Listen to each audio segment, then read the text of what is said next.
Tahun 45 pasal 30 ayat 1. Anggota Komisi 1 DPR RI TB Hasanuddin setuju dengan rencana pemerintah yang akan menerapkan bela negara karena menurut mantan Sekmil Kepresidenan era Presiden Megawati ini, program tersebut berbeda dengan wajib militer.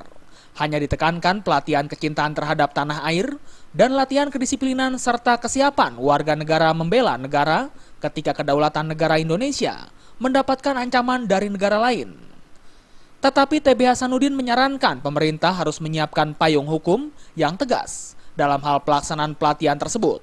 Meskipun dalam Undang-Undang Dasar 1945, Pasal 30 ayat 1 terdapat kewajiban bagi setiap warga membela negara. Untuk itu menurutnya harus dibuat peraturan atau undang-undang untuk pendukung sistem pelaksanaannya.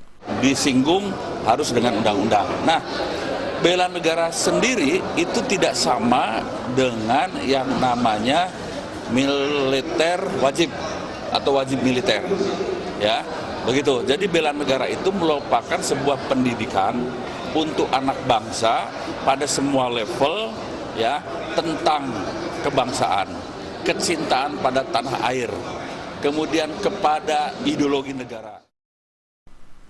Hal berbeda disampaikan Wakil Ketua DPR RI Fadlizon. Menurut politisi Partai Gerindra ini, program tersebut tidak harus dilakukan saat ini karena urgensi tidak ada ancaman yang ingin menghancurkan kedaulatan negara Indonesia.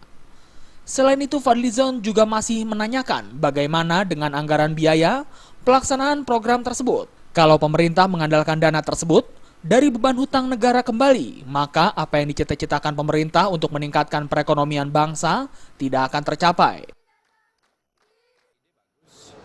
Ya, tetapi apakah ini momentum yang tepat untuk dilakukan? Karena ini kita perlu dana yang besar. Sementara utang kita aja semakin banyak.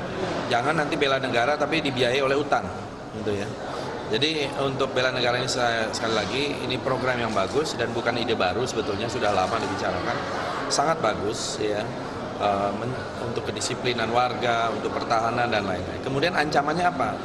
Apakah ini urgensinya ada sekarang ini ancaman, apakah ada potensi-potensi peperangan dan sebagainya. Jadi saya melihat urgensi sekarang ini adalah ekonomi. Dari Jakarta, Wahyu Sadiatmoko melaporkan.